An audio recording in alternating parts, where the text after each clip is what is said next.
Gutanga bisumba guhabwa. Benshi mu bava mu miryango ikomeye cyane barangwa n'ubugira neza no kwita ku bandi. Bishoboka ko uko utanga ku butunzi bwawe uhaba utazi kandi udategereje kugarurirwa, niko uba uhamagara imbaraga z'isi cyangwa se z'Imana kukugarukira zikarwana ku ruhande rwawe. Ni ukuvuga ko ugira inyungu mu bikorwa by'ubugwaneza ndetse n'ubugira neza igihe cyose ni nyir'ukubigira, si nyir'ukubikorerwa. Iyo ugira ubuntu n'umutima wawe wose uba uhindura neza uwo uriwe imbere.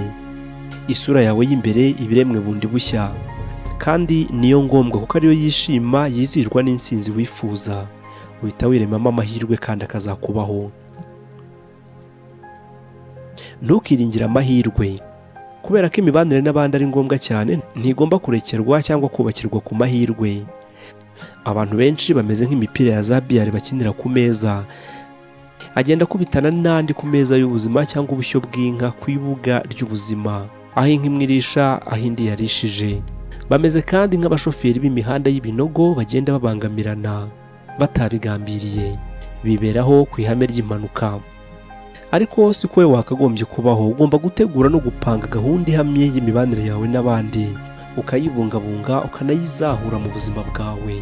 Igobotora itegeko ry'impanuka, ikuremo ko mu buzima ibintu byizana, ahubwo weho nk'umwubatsi wubaka inzu ye ugomba kugira igishushanyo mbonera cy'ubuzima bwawe, aho kugira ngo ibintu bikubeho byizanye cyangwa se ku mahirwe. Gena umwanya, panga gahunda witonze icyo ushaka ko kikubaho. Uko usobanuka n'ibyo ushaka niko wihuta ubikurura mu buzima bwawe, kandi iyo bikubayeho uhita ubyibuka ukanamenya n'impamvu. Shaka umuntu ugira icyitegererezo. Kurambagiza umuntu muzubakana cyangwa uwo muba inshuti nibyo bigaragaza cyangwa bikagufasha cyane mu kugena ibyo uzageraho n'umunezero kurusha ibindi byose.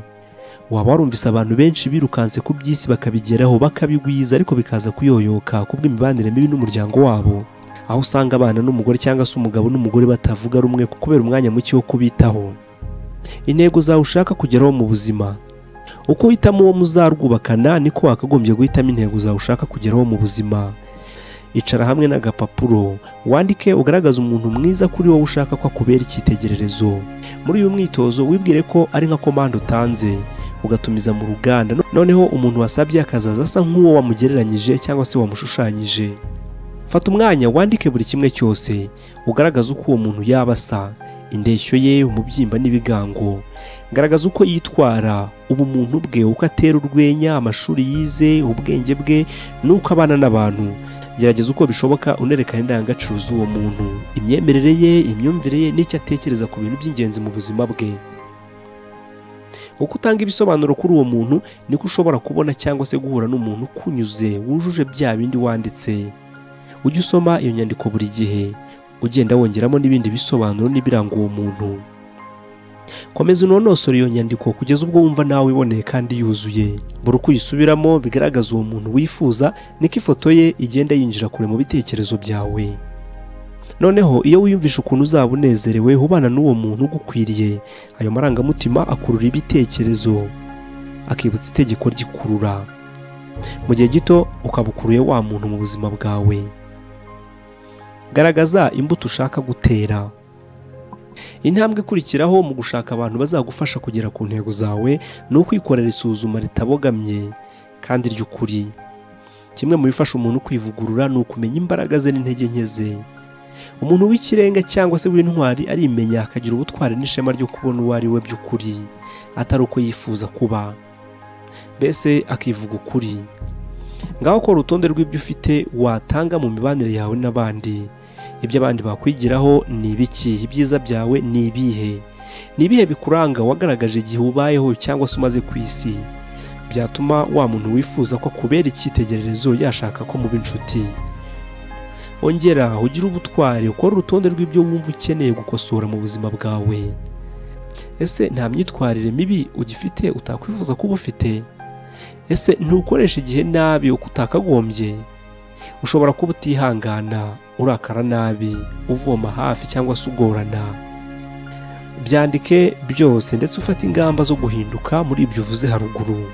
Uzirikane ko udashobora gukurura cyangwa kubana n'abantu mudahuje umutima. Niba ukeneye gukurura umuntu ntagereranywa w'icyitegererezo, ugomba kuba nawe ubwawe intagereranywa. Imibanire yawe cyane cyane y'ingenzi igomba kuba igaragaza uwo uriwe by'ukuri, indangagaciro zawe, imyemerere n'imyitwarire yawe. Mbega ugomba kugaragara inyuma nk'uko usa imbere. Gushaka umukoresha mwiza. Nyuma y'uko urangije gufata imyanzuro cyangwa ingamba z'ibyo ushaka muri wowe, haba hageze ngo ufate izindi ngamba mu byerekeye imibanire mu by'akazi n'umwuga wawe.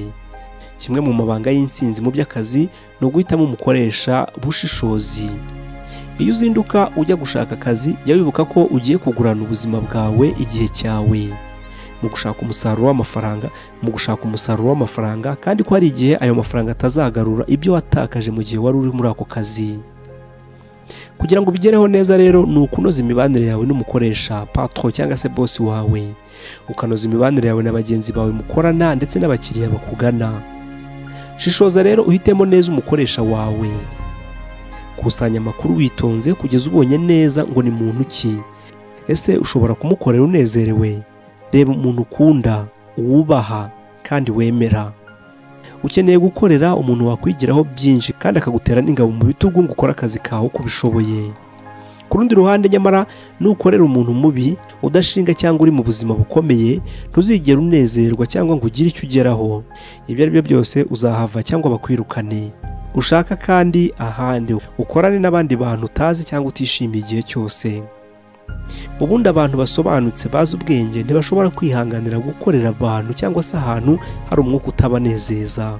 Bemera ko gukora akazi utishimye ari uguta igihe, ari nako utakaza ubuzima bwawe.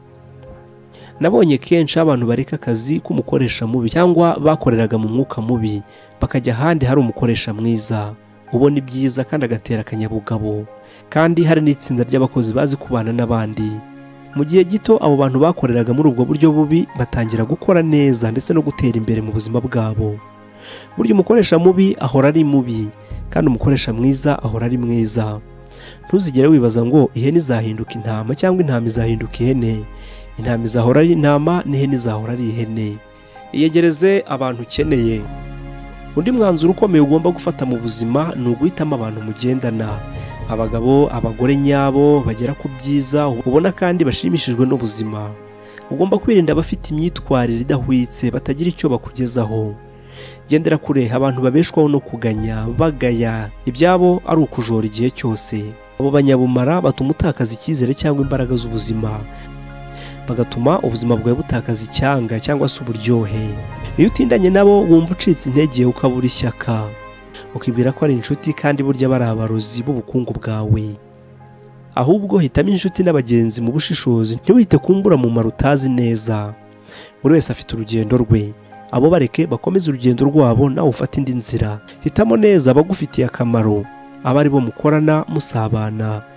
Abashakashatsi ba kaminuza ya Harvard bemeje ko nyuma y'imyaka 25 itsinda ry'abantu barizwamo rigira uruhare runini mu ntsinzi n'umunezero wawe kurusha andi mahitamo wakora mu buzima.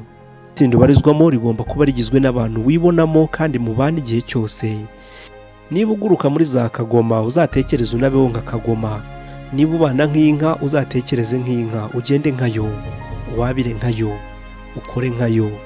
Abantu mubana bafite uruhare runini mu kugena uko uteye, ibitekerezo byawe, intego zawe n'icyo wageraho cyose. Abakira kenshi babita abanyamwigendaho, bitavuga ko baba bonyine, bagira inshuti nyinshi burya, ariko ntibasangira n'uwo basanze ku nzira wese. Mu mibanire yabo baratoranya, bagasangira n'abo bishimiye kandi bafite ibikorwa byabagirira akamaro. Nawe ni uko ugomba kubigenza rero. Tembera uhure n'abandi. Kimwe mu biranga abantu bakomeye bigejeje mu bukire ni uguhora bakora ndetse no kubaka ubushuti kandi bagerageza kumenyana na benshi, nabo bakamenywa, ari byo bibaha amahirwe bageze mu kugurisha no kwamamaza ibikorwa byabo. Bafata umwanya wose wo gukorana n'abandi, bakagura amarembo ku bantu benshi bazi, ndetse bakagera n'ahantu hose babona habagirira akamaro. Inshuti yanjye magara witwa Bwana Wang Zhaoyang yavuye mu mujyi wa Chengdu ni mu Bushinwa, aza kuba mu mujyi wa Karlstad muri Sweden gutangirayo iby'ubucuruzi bwe. Nta muntu n'umwe yari ahazi atavuga ururimi rwabo. Mu mezi make yari amaze kuba ikimenya bose mu bijyanye no gutangiza cyangwa se gufungura uruganda muri Sweden. Uti yabigenje ate? Kutagira ubwoba bwo kubaza, kumenya, kubaka no gufungura amarembo y'abandi bantu mu buzima bwawe. yahise agerageza kureba uburyo yakorana n'amashyirahamwe ndetse n'imiryango y'ibyo bifuza, ariko we yaragamije kubaka ubucuti no kugirira icyizere. Yiyemeje gukorana nabo bose atikoresheje kugira ngo nabo bazamufashe mu bikorwa bye. Noneho kubera ko ibyo yabafashaga byakorwaga na bake, yahise azamuka amenyekana nk'umuntu uzi gupanga no gushaka abaguzi bashyashya. Abantu benshi muri iyo miryango yakoranye nayo babimwibukiragaho bakanabimwubahira kuko yatumye ubucuruzi bwabo butera imbere. Yahise yubaka izina rye nk'umuntu uvugisha ukuri kandi wizerwa mu kazi ke no mu gufasha abandi mu bikorwa byabo. Amahirwe menshi yahise amwisukiranyaho, atangira kubona inkunga n'amashimwe bivuye ku bantu bakomeye, ari abari mu by'imishinga runaka ndetse n'abatayirimo. Nuko yateye imbere mu mezi make kurusha abandi bantu baje muri Suwede kera kandi bakiri no mu kwiga ururimi. Amayeri yo kubaka ubucuti budakuka. Ibanga ryo gukora cyangwa kubaka umuyoboro w'ubucuti bwiza ni iryo gutoranya ubwawe abantu babiri cyangwa se imiryango cyangwa se ibigo bamwe bashobora kugufasha mu bikorwa byawe, nawe ukaba wabafasha mu kugera ku ntego zabo ku giti cyabo cyangwa se za bizinesi. Itegeko ry'ubwizerwe ni ngombwa cyane kuko rigira riti uko abantu bakwiyumvamo kandi bakakugirira icyizere niko biborohera gukorana nawe cyangwa se gufatanya ibindi bikorwa. Aha kandi naho ibintu byose wakora cyangwa se utakora bikugiraho ingaruka kuko icyo ukoze cyose mu mibanire yawe n'abandi kiragufasha cyangwa kikangiza ubwizerwe bwawe. Imwe mu mpamvu yo kwegera imiryango ni ukugira ngo wubake ubwizerwe bwawe n'abantu bashobora kugufasha rimwe na rimwe mu gihe kizaza. Dore uko umuyoboro mwiza w'ubucuti ukorwa mu by'ubucuruzi cyangwa se muri bizinesi. Icya mbere, kumenya neza umuryango cyangwa se ikigo mbere yo kucyegera. Ni umukoro wawe. Menya uwo muryango impamvu uriho n'icyo ukora. Menya ibyo ukora neza n'ibyo bashobora kuba baragezeho mu minsi ishize. Icya kabiri, menya abantu bawugize.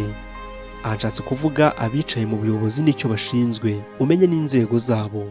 Umenye niba koko ugiye mu muryango ufite abantu ukeneye kandi bakurusha ubunararibonye mu mwuga na bizinesi yawe. Bagomba kuba ari abantu wakwigiraho.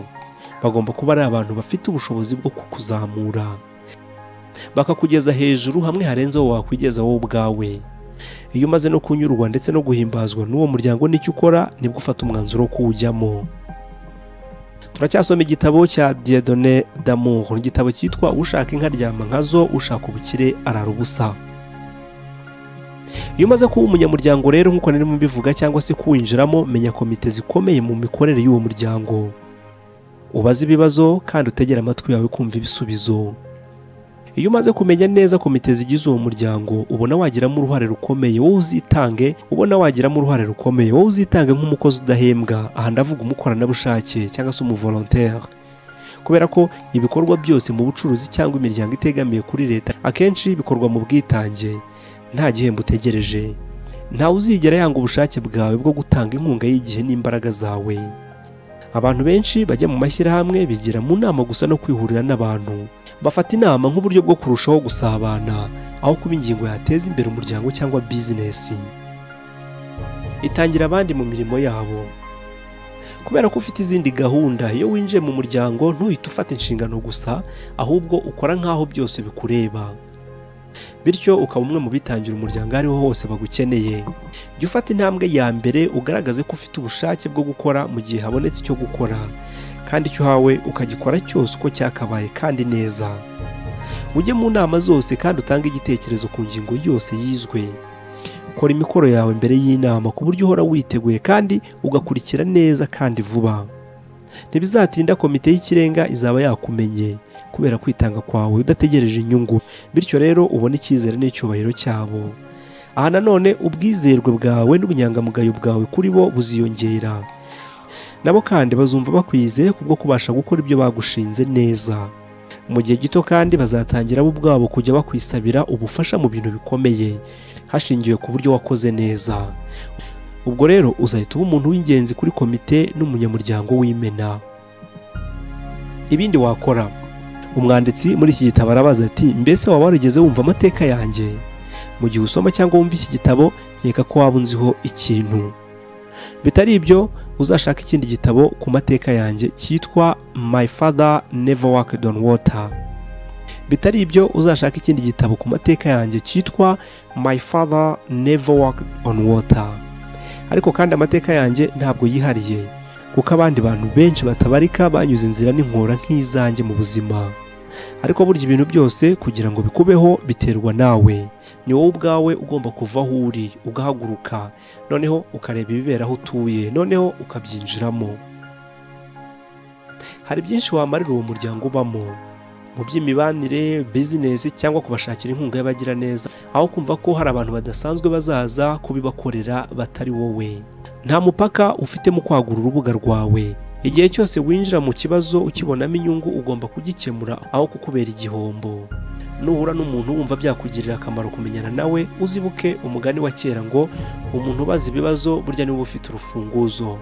Koresha itegeko ry'imbaraga ziziguye, icyo bita indirect effort. Aho kugerageza kwiyemera ku wundi muntu mubaza ibibazo, noneho aba ari wowe ushiturwa cyangwa se utangazwe n'ibyo akubwiye. Shakisha uburyo bwo gufasha, gushyiramo aho kuvanamo, kuzana aho kujyana cyangwa se gukurura wishyira. Wibuke ko itegeko ry'imbuto n'umusaruro ari ihame ntakuka mpuzamahanga rikora ku isi hose, rikora hose mu bihe byose. Nubijyamo cyane kandi ushikamye ugategereza igihe gihagije udahubutse, nta kabuza uzagera ku byo uzaba ushaka. Umucuruzi wese muhura aba yitekerereza imari n'inyungu bwita kenshi, azipima akanazigaho buri munsi kandi kenshi cyane. Abantu bakunda kuvuga ibyo bakora n'impamvu amasosiyete yabo yihariye, bagakunda gusobanura impamvu abantu babagana n'inyungu babona. Igihe cyose uzabaza umuntu uko bizinesi igenda ntibizagutangaze, azakubwira byinshi utaruzi. Byaruta rero ukamubaza uti niki namenya kuri bizinesi yawe ku buryo nakurangira abakiriya. Nta kintu cyakora ipfundo hagati yawe n'umunyemari vuba kirenze kumurangira abakiriya. Iyo ufasha abandi kubaka bizinesi yabo no kugera ku ntego yabo mu kazi no mu bukungu, bazisanzura bagufashe gutera imbere mu buzima ndetse no muri bizinesi. Ugerageze noneho vuba bishoboka ushaka uburyo wamwoherereza abamugurira ibicuruzwa bye. Igikundiro kirakurura. Wibuke ko rimwe mu mahame akomeye yo gutera imbere harimo n'iry'igikundiro. Rivuga ko uko umuntu agukunda niko bikorohera kumuganisha aho ushaka cyangwa se kuba yagukorera icyo ushaka. Itegeko riravuga riti amarangamutima ayobya amasuzuma, cyangwa amaso akunda ntabona neza. Iyo umuntu agukunda ntazita cyane ku ntege nke zawe cyangwa se ibikorwa byawe, ariko niba kwanga cyangwa se ntaho ahuriye nawe, azarushaho kukwiga no kudashira amakenga ibyo uvuga byose cyangwa ukora. Muri bizinesi rero abantu bizirwa no gukorana n'abo bakunda, basabana n'abo bakunda, bisanzura kuba bakunda, bagurira abo bakunda, baha akazi, bakazamura mu ntera abo bakunda. Ubwo rero niba ukundwa na benshi, amarembo azagukingurirwa maze wihute kuzamuka mu murimo wawe. Uzahore ushaka gufasha uwo muhuye. Nabonye bamwe mu banyemari bo muri Suwede ntangazwa no kubona baca bugufi bagatega amatwi ibyo babwirwa, ariko hafi ya bose bakubaza niba hari icyo bagufasha. Nawe niko wagakoze ikiganiro n'umuntu muri bizinesi umubaza niba hari icyo wamufasha. Akenshi ahita atekereza ko hari icyo ushoboye gukora kandi ntazahita abona ko hari icyo wamufasha ako kanya, ariko ko wamwemereye kumufasha azajya bikwibukiraho igihe cyose. Uzajya kumva cyangwa se ubone araguhamagaye. Itegeko ry'inyiturano. Itegeko ry'inyiturano ni rimwe mu mategeko akomeye mu bihimbaza abantu. Mu gihe urikoresheje bizakuzanira igihe cyose ibizaguhesha amahirwe mu buryo utakeka. Iryo tegeko rigira riti nukorera umuntu ikintu nawe azashaka kukigukorera. Azashaka kukwitura ukuntu kugira ngo atumva ko ari mu mwenda. Abantu benshi mu mibanire yabo n'abandi bagerageza kutaryamirana. Iyo bakorewe icyiza bumva bategetswe kwishyura mu buryo runaka. Inkurikizi z'impuhwe ni ubugwaneza, ni ukuringanira ku munzani umwe.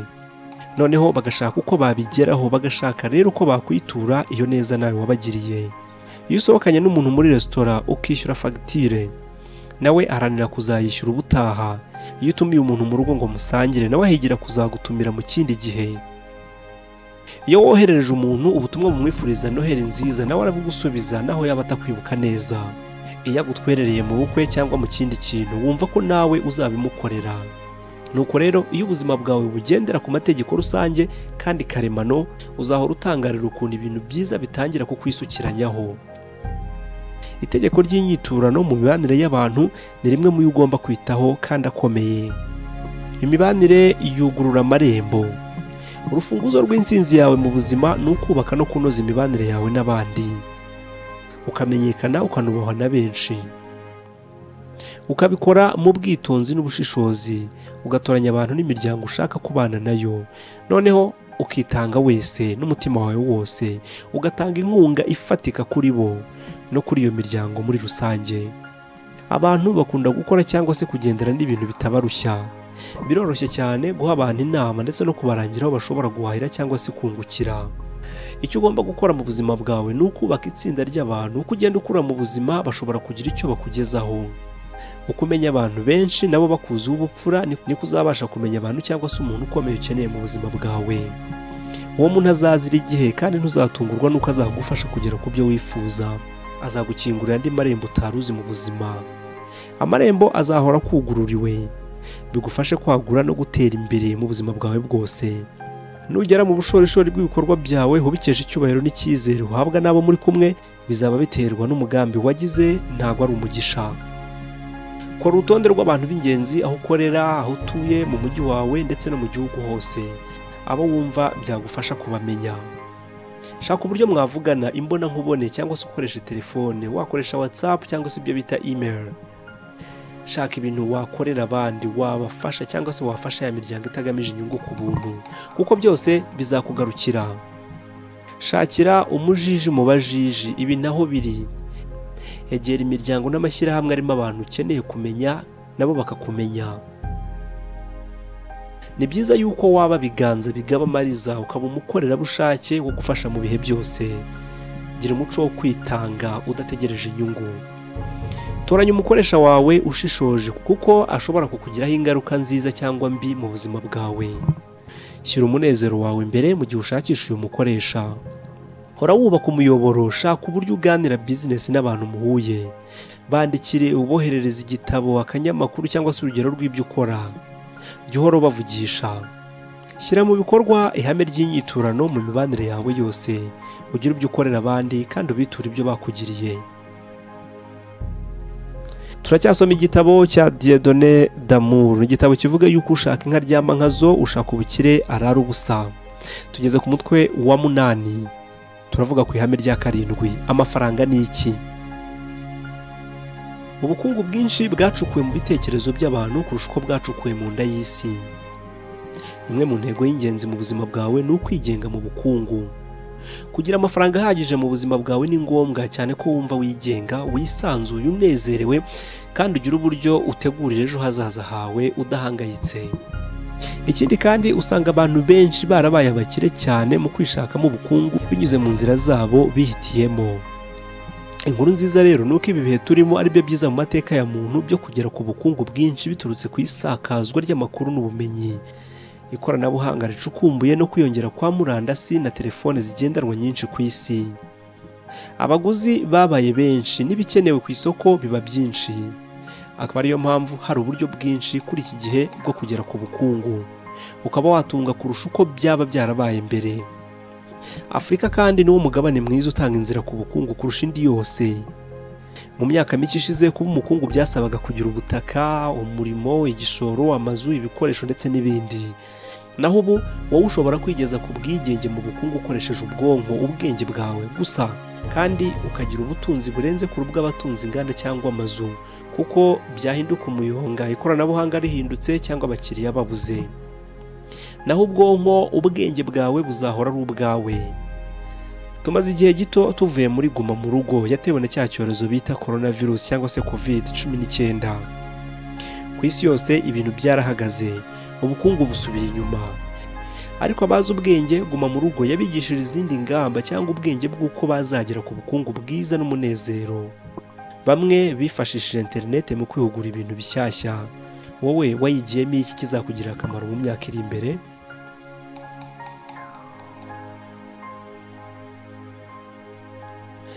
Isoko nyayo y'ubukungu.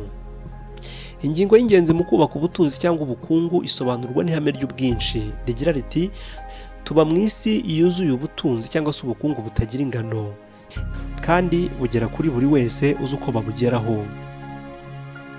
Ubushobozi bwawe bwo gutekereza ukazana ibitekerezo bishyashya ugahanga udushya, ubwo nibwo bukungu bwawe ufite.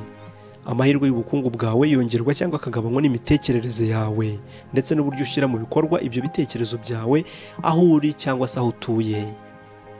Nkiri muto, ubwo ndavuga mu izina ry'umwanditsi, ntariga amashuri yisumbuye, naryamaga mu cyumba gito n'abavandimwe banjye.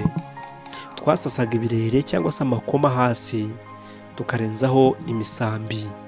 Ubundi hari n'ubwo nararaga hasi cyangwa se hanze iyo twabaga twabonye abashyitsi. Ubundi nkatera ibiraka mu byo gutera amashyamba mu karere ka Gatsibo. Kera twahitaga Igituza, ubu ni mu ntara y'Uburasirazuba bw'u Rwanda.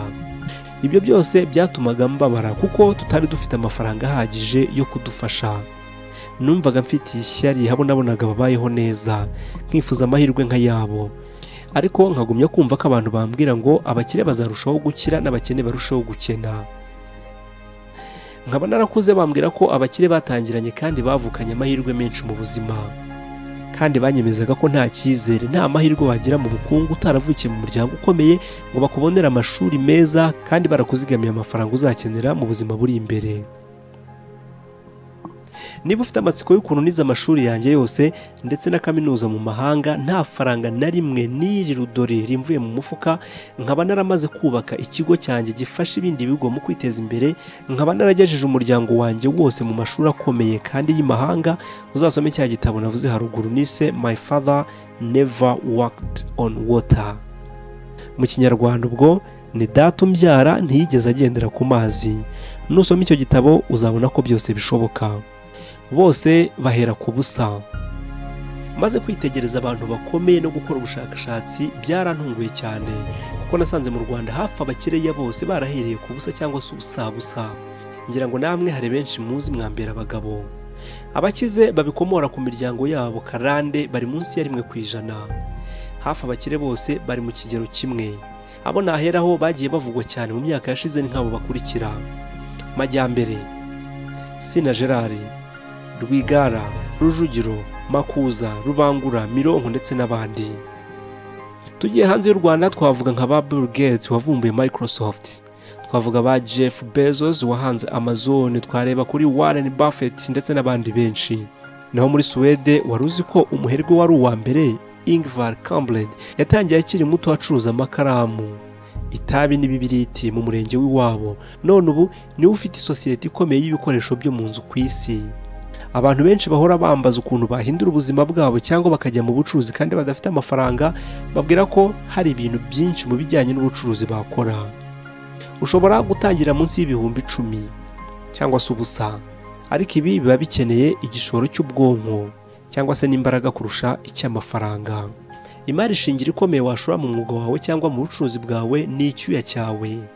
Iyi mari shingiro nakwita icyuya shingiro yerekana ubushake ufite bwo gukora ushishikaye kugira ngo ugere ku ntego zawe. Igihe ufite iyo mari shingiro rero ibindi byose birizana. Akenshi amafaranga ntago tuyavukana, ahubwo agenda tunyuramo kubera uburyo dutekereza n'icyo dushaka kuyakoresha. Niba abantu nta cyizere bakugirira, ntago uzashobora kugira amafaranga menshi cyangwa kugira icyo ukora ngo gitere imbere. Mbere y'ibindi byose ugomba kubaka imibanire myiza n'abo wifuza ko bazakubera abaguzi cyangwa se abakoresha. Bitekerezeho igihe cyose.